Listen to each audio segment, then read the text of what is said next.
stillness. How am I feeling in this moment? Has it changed from when you started? Now I'd like you to slow it down to a 2. And as you do, I'd like you to start to shift your focal point. If you've been making eye contact, avoid it. If you've been avoiding it, make it. If you've been looking down, look up. Just change. And as you change this tempo and your focal point, and ask yourself, have my feelings changed? Am I feeling something different? And then kind of mumble out loud to yourself what you're feeling now.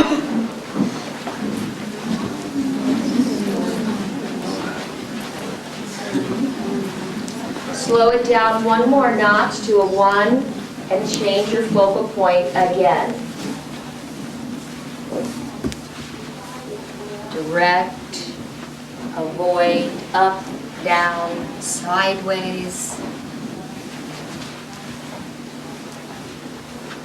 And as we're doing this exercise, if at any point you might collide with somebody, spin. Okay, spin, rotate in place.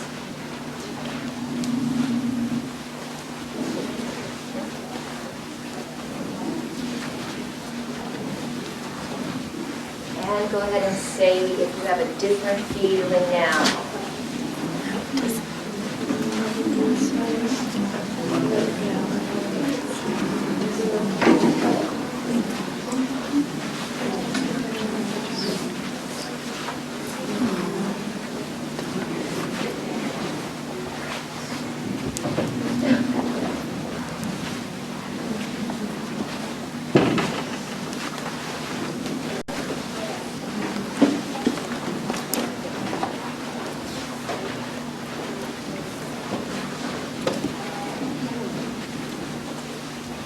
Come to a pause.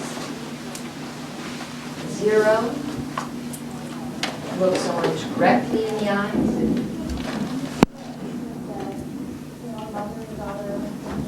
Notice if your feelings have changed from the first moment you pause. Mumble what you're feeling now.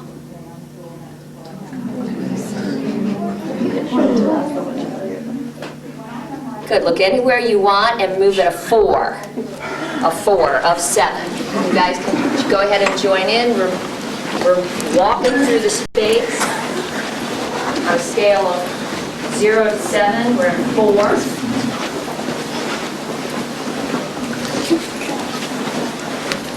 A 5. Checking in on how you're feeling.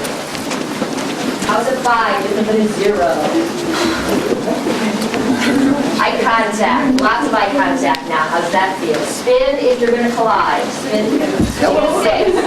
Make it a 6. Spin if you're going to collide. Spin if you're going to collide. 6, 6, 6, 6.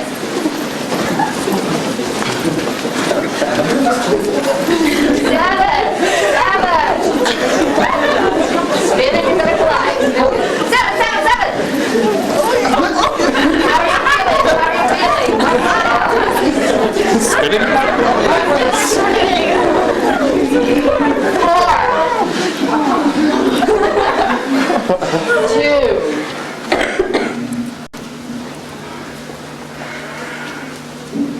And at this 2, move that to 3. And ask yourself now, I started with a 3, I'm at a 3 now. Where is my focal point? Is it different or the same? What am I feeling now? Is it different or the same?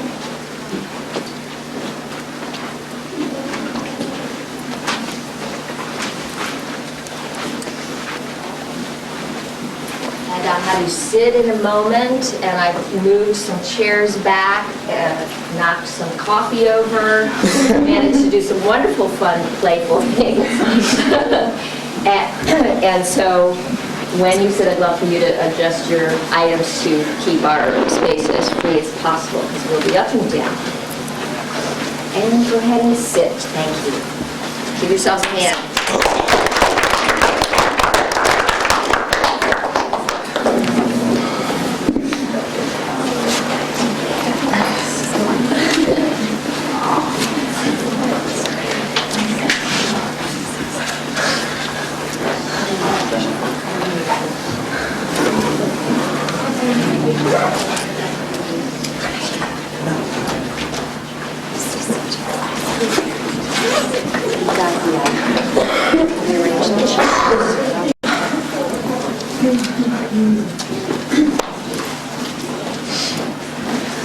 So for those of you who joined us a little bit after we were in motion, welcome. I'm Lisa Dalton, and we're here to play with the approach to Michael Chekhov's approach to the emotional life of the actor.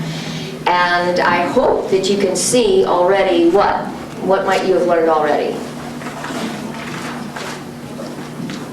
Anybody have any changes in their feelings when they changed their tempo? Yeah? A lot, actually. A lot, And you actually. get more comfortable as you move it more quickly. You don't think about things as much. Okay, good, good. You don't think about things as much when you're moving as quickly, so you became more comfortable. How about you? I felt more disconnected when we were, as individuals, when we were all going at the 7, but collectively I think we were more connected. Interesting. More connected when we were at a 7 as a collective, But not individually. Nice. So a greater feeling of ensemble and a lesser feeling of the individual one-on-one partnership. Good. Other thoughts, other responses? Yes. I felt even if we walk in the same pace, Yes. as soon as we change it where we look up, we feel different. Good. Really. The impression I got was like warm, too cold, look down, depressed, look up, cheer up. It was really extremely different. Excellent, excellent. So that, what we're talking about, first one is speed or tempo, and the second one we're talking about is focal point, which is where we are focusing. Now, as an actor, we have outward focal points, meaning where our eyes literally are focused. We also have inner, you could say, inner focal points, which is what are we focusing on in our concentration? Are we trying to hit our mark? Are we trying to remember our line? Are we trying to listen to our partner? What are we focusing upon? This outer focal point, talking about the power of the physical body, where you are looking can have a very powerful effect on how you are feeling.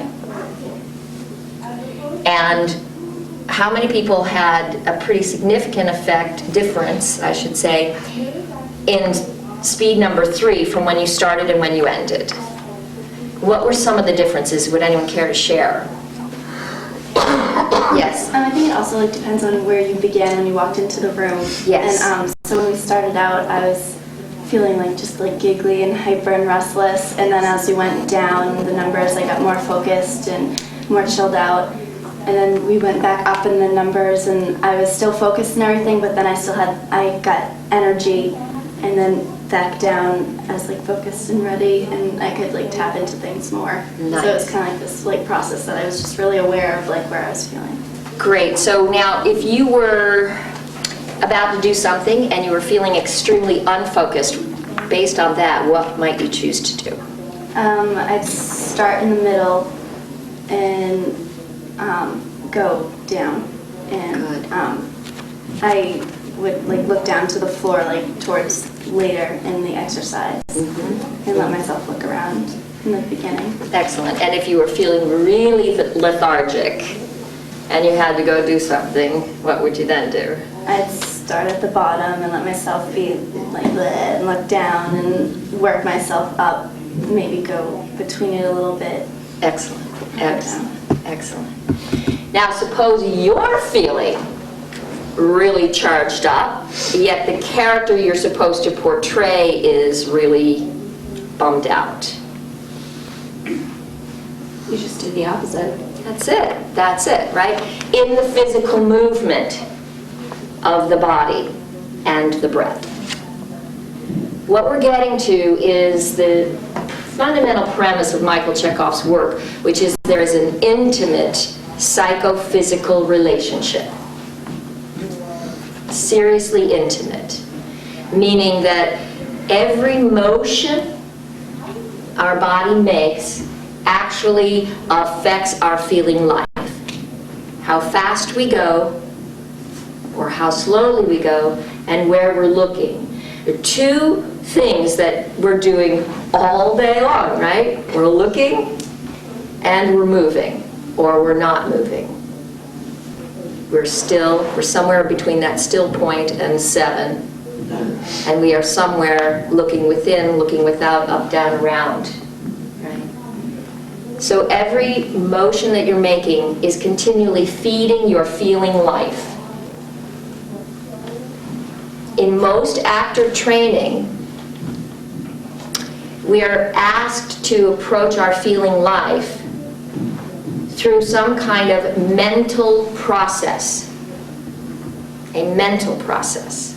A process where we are asked to imagine or picture or substitute through our imagination a series of events, whether they are from your past, whether they are the given circumstances of the character, whether they are a process of being mentally locked and connected deeply with your partner and responding from what that connection makes you feel.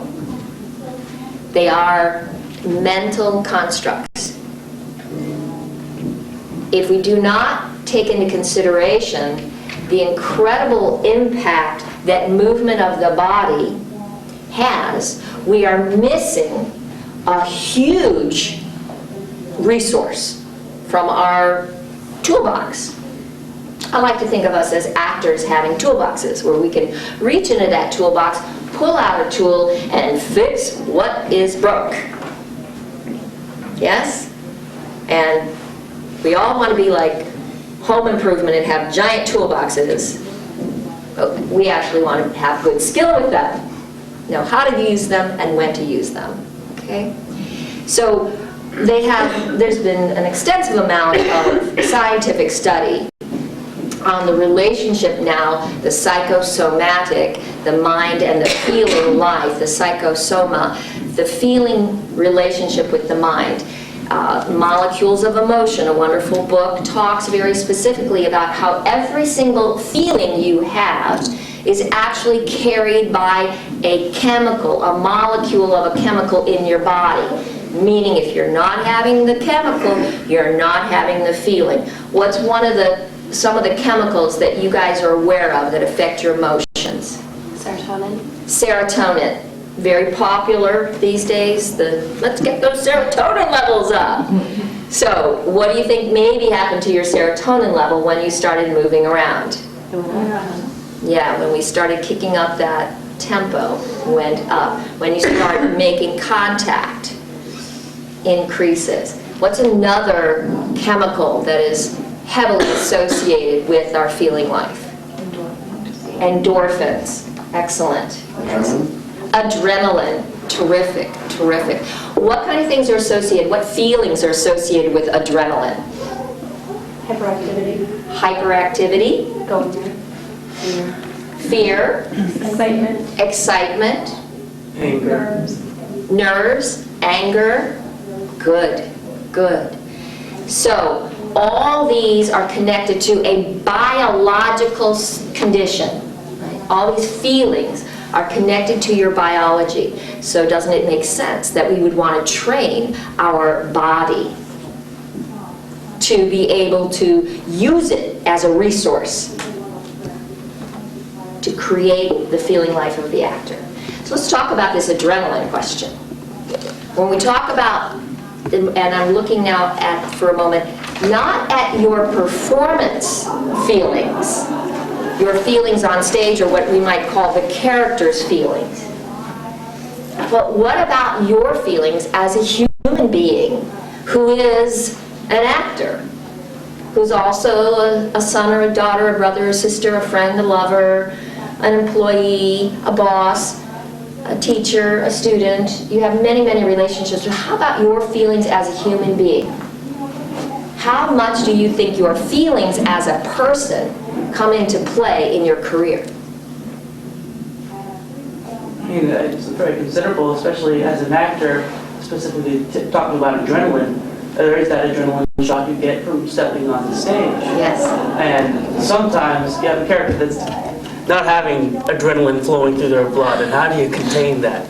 Oh, great, great. How do you contain the adrenaline when it's pumping through your blood and the character's adrenaline would not be in those circumstances? So this is another very exciting thing. When someone is having a feeling, how do you know they're having a feeling? But you know they're having a feeling. Facial expression and their body posture. Facial expression, body posture. Their voice.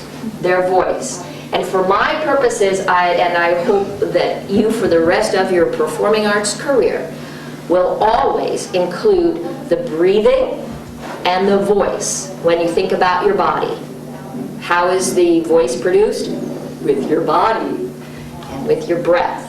Okay? Although they don't seem to have tangible physical, can't touch my voice like I can touch my body, can't touch my breath like I can touch my body. I can't. That you will consider those an intimate part. The sound that you produce comes from the movement of your body. The movement of your lungs, the movement of your body produces the sound. So let's always remember that when we talk about training the mind and the body together, that we are including the voice. Thank you.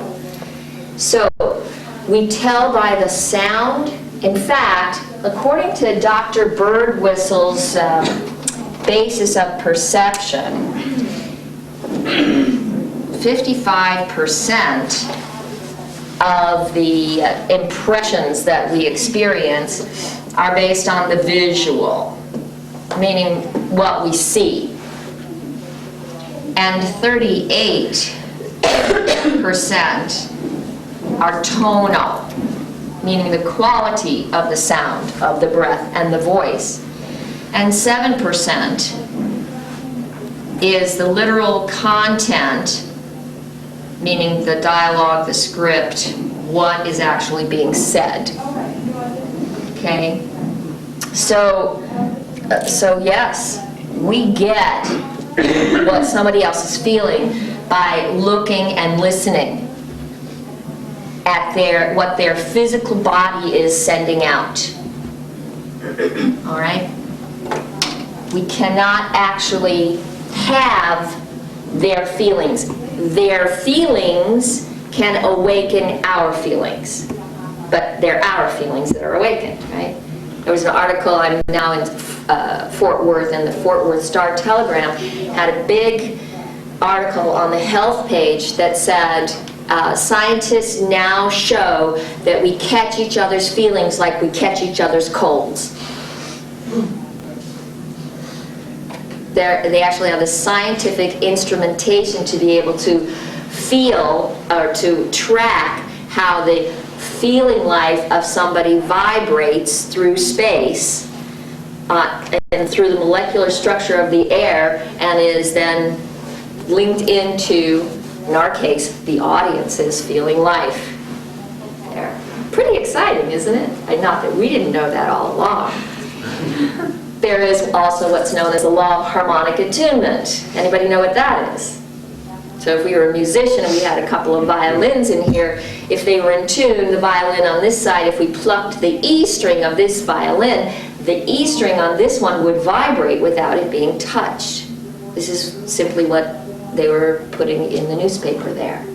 And this is, of course, the basis of our performances. So it's like sympathetic vibrations? Yes, it is. Absolutely. Absolutely. Absolutely.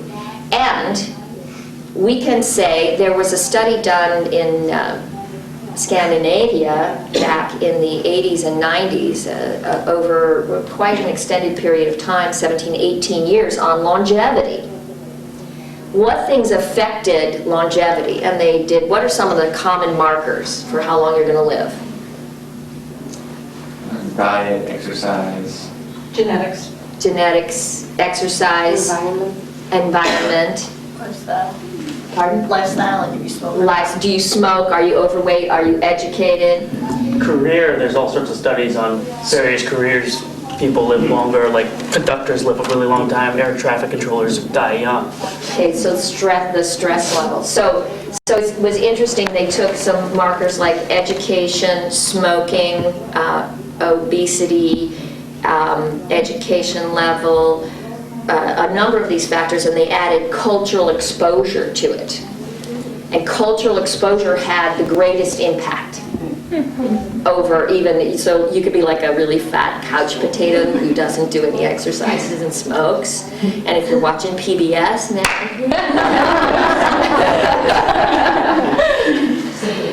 so it's pretty interesting. It also tends, in my opinion, to help us understand why acting is either the second oldest or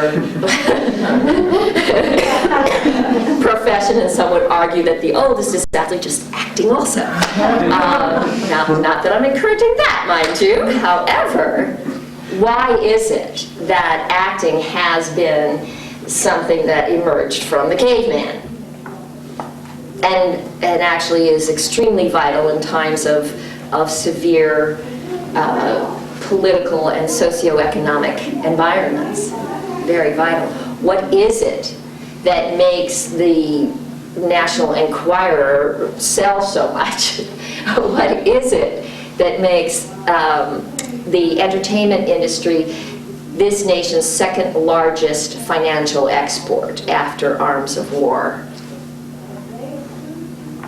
What is it about that? And one of the reasons I'm going into this is because of this question of adrenaline and nerves and who we are as artists and what our personal feelings are about who we are will often color your career in an unimaginable way. You may spend so much time working on trying to feel the moment,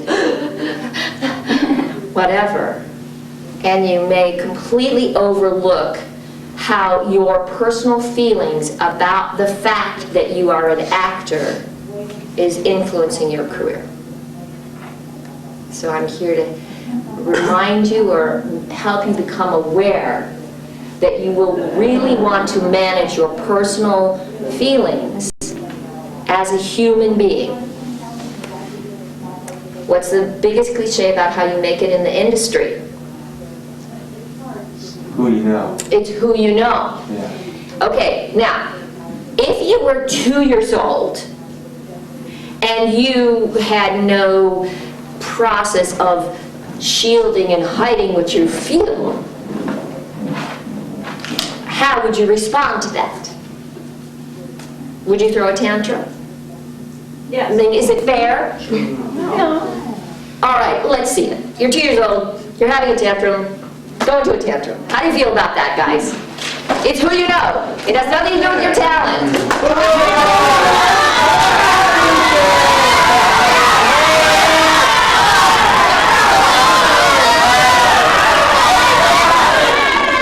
Suppose you're the one I know. How do you feel about it?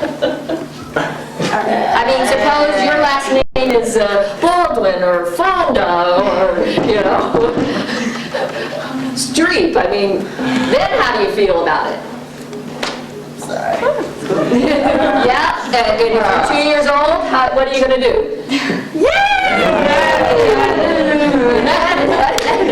Okay, good. So what we're getting to understand is that you don't actually object so much to the concept. However, you feel your relationship to the concept is not going to get you toward your goal. You fear that your relationship, you have a feeling of fear that your relationship to those who are in the know isn't strong enough to get you where you want to be. So let's just adjust that statement to something that's truly more accurate. And that is that it's not who you know, honey, because you could know a lot of people. A lot of people. It's who knows you. And if they don't like you, that's not going to help much. Could hurt a little bit, in fact. So it's who knows you and who likes you. So then we need to make a strong distinction, because of course our first thing is going to be, oh, I'm just going to be as nice as possible to everybody. No. Not a happening deal. I mean, really, has anyone ever been nice to you who didn't like you? And you didn't know that they didn't like you and they were being so nice? Yeah, we don't fool each other that way, really. We get it. We get it. So what we are looking for is to be able to be so solid in our feeling about who we are, in the power and the passion and the healing that we bring to the world through our passion. When we play fully, they play fully. Yes? Yes. And that's really, really important for you to understand. How do you feel about acting? What's your feeling about acting? It can be powerful. Feel powerful with it. If you never acted again, it wouldn't matter? Of course not. Then you would die. You would die. Who would die if you never acted again? Okay? It's like, what is that? What is that? I mean, what got you here is some kind of phenomenal love. It's a four-letter word, guys. L-O-V-E. And if you don't know it, and if you don't feel the courage to admit it, get over it. Admit it. You're here. Do you love it, guys? Yeah. Admit it. Tell me you love it. Okay, so now if we're all tucked up and hidden like this, how much of our body can feel that power and that love? Stand on up and take some space and just let me know. How do you feel about acting, my friends? Yeah. Great. You walk around, somebody says, hey, what's your major? You go, I'm an English major. Yeah. So you've got to love it. You've got to love it. It is the single most powerful creative force that you have. The degree to which you cultivate the love you bear for it is the degree to which your talent will reveal itself to the world. Are you ever been around somebody who so loves what they do and you can just feel how much they love what they do? Don't you want to be around them? Don't you want to work with them? Wouldn't you hire them if you could? That's the key. That is the key to your career, to your life as an artist. Whether you go and become a parent and raise children and direct the school play, the kindergarten play, or whether you become a superstar. It is your love that you bear for your art and yourself as an amazing artist, which will hold you on the center and even keel. Because we all know those wonderful, incredibly talented actors who have severe problems. I mean, major, severe, very famous, making lots of money, and having severe problems. Health, mental balance, drug addictions, all kinds of things.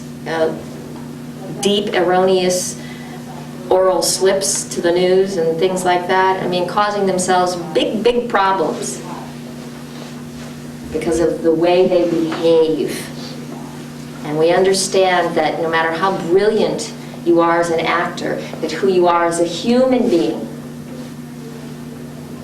is ultimately the more important element. Okay? And it is my contention that your love is intimately connected to your talent. Okay? That if you love it, then you have the talent for it. How many people go through this, do I have it? Do I really have it? Right?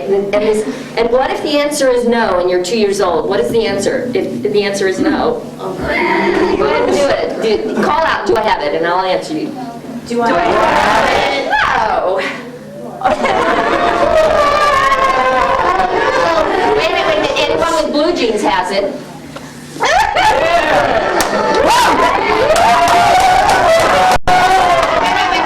Anybody with shoes on doesn't have it.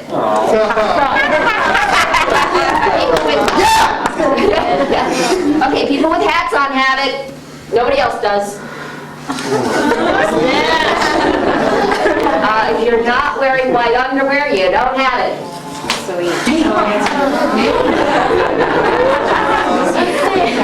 Okay. If you've got glasses, you have it.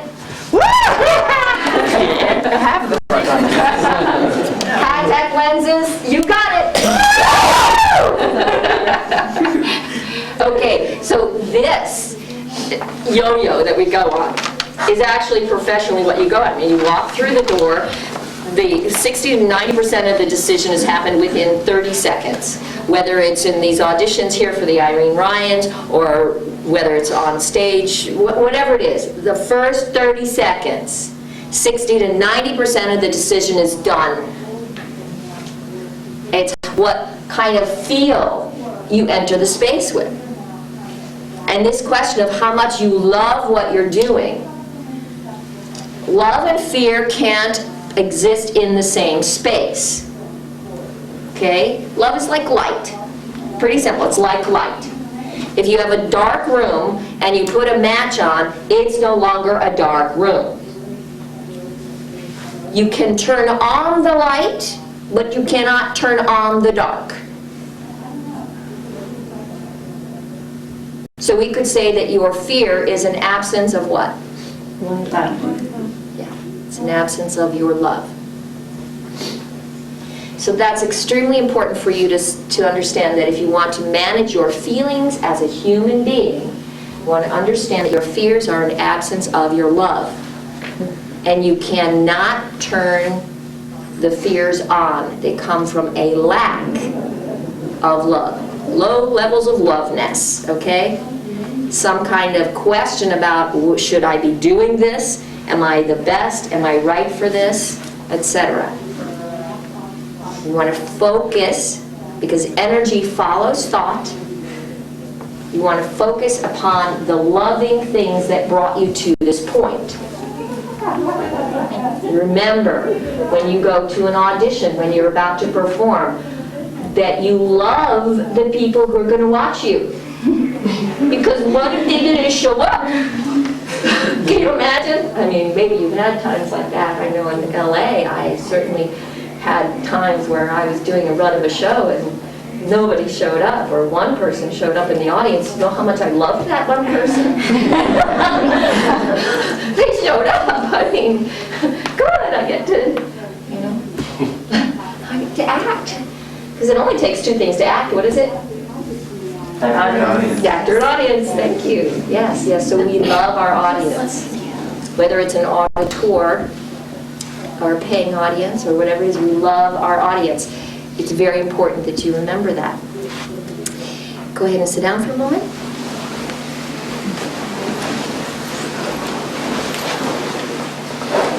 Going back to adrenaline. Adrenaline from fear, adrenaline from excitement. Okay? There's a thing in the Chekhov technique called the four brothers. And there are four brothers. They are feelings. The first one is a feeling of ease. All right? This is what we're talking about, that adrenaline question. So we've already talked about love and remembering how much you love and carrying that love as a means of carrying a certain kind of ease about being an actor, and how that ease about being an actor, appreciating how much the world wants, needs, and loves the actor, and has since humanity was able to walk and make sound, that this feeling of ease is, when it is not present, leads to unease and dis-ease. Okay? What's so cool about the first of these four brothers is that it's completely fakeable. 100% fakeable. Love that. Meaning we can literally pretend that we're at ease. Remember, it's the sound, the look, and the sound of our body that tells people what we're feeling. So if we don't look uneasy and we don't sound uneasy, chances are they're not going to know that we're uneasy. Have you ever had a kind of peak performance, and afterwards people come up to you and go, "Oh my God, that was so great," and you're like Jello inside. You're going, "I was so nervous." "Oh, you didn't look it." Right? Anybody had that feeling where you were so nervous that people just, "Oh, you didn't look it." They didn't get it. And that's great. That's great. All you need to do is walk as if it's easy and breathe as if it's easy. Sometimes you're, having an asthmatic panic attack and it just isn't going to happen for you. There are extreme cases like that. Most of the time, you can, through these tempo and rhythm exercises, bring that under control, and through focusing on your feelings of love. Because that uneasiness usually is founded in either the fear, which means there's something, and this is another one, I'm going to actually put it before this, there's something that you're thinking is ugly out there, and you need to find a feeling of beauty for it.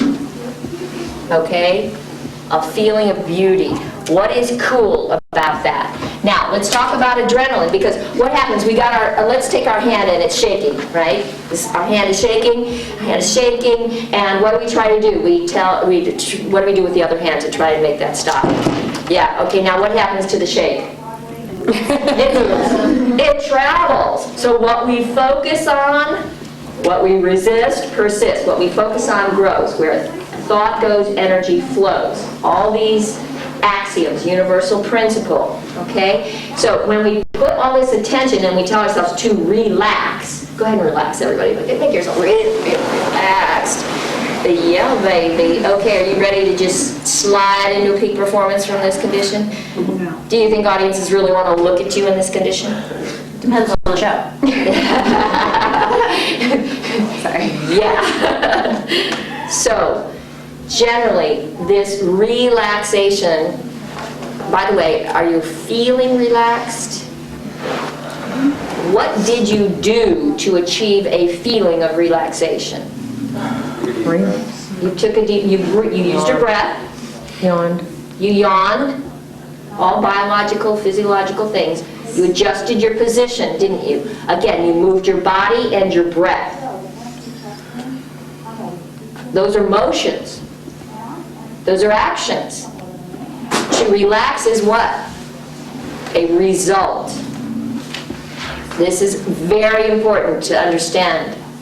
As a human being, relaxation is a state that you achieve as a result. It's a passive verb. You cannot act relax. You can move to achieve a relaxed position.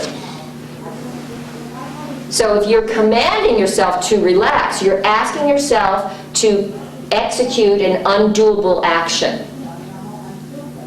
As an actor, we need to know the difference between doable and undoable actions. That is a passive action, is a result. A feeling, in fact, is always a result. It is not an action. It's a result. What we can do is we can move our body with ease, breathe with ease, and speak with ease, and this is doable. So let's take this hand and let it freak, and let's put all our focal point, focus, concentration on the other hand and move it easily through the air. Watch that, focus on that easiness. what starts to happen to the other hand?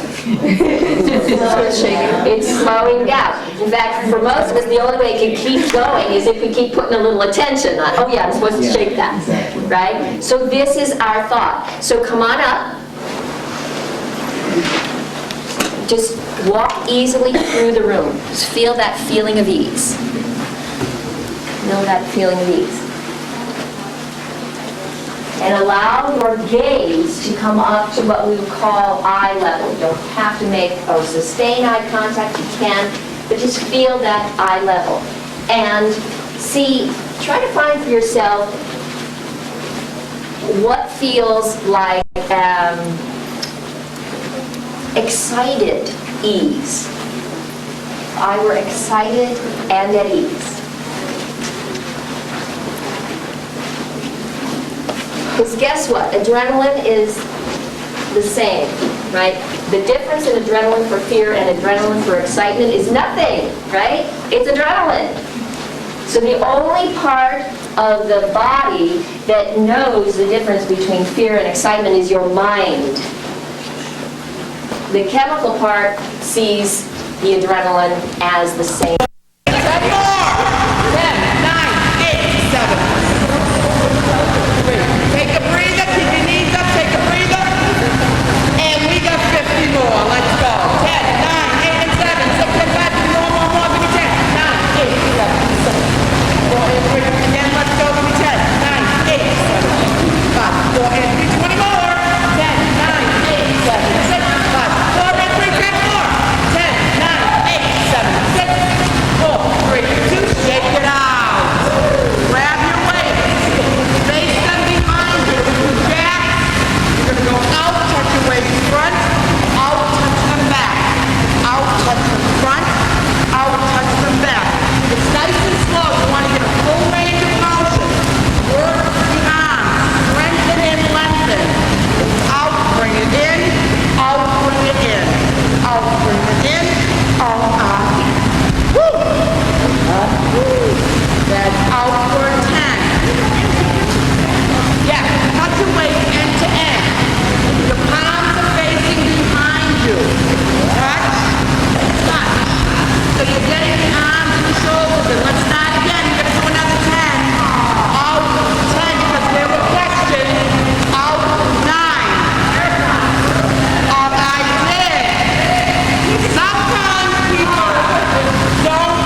If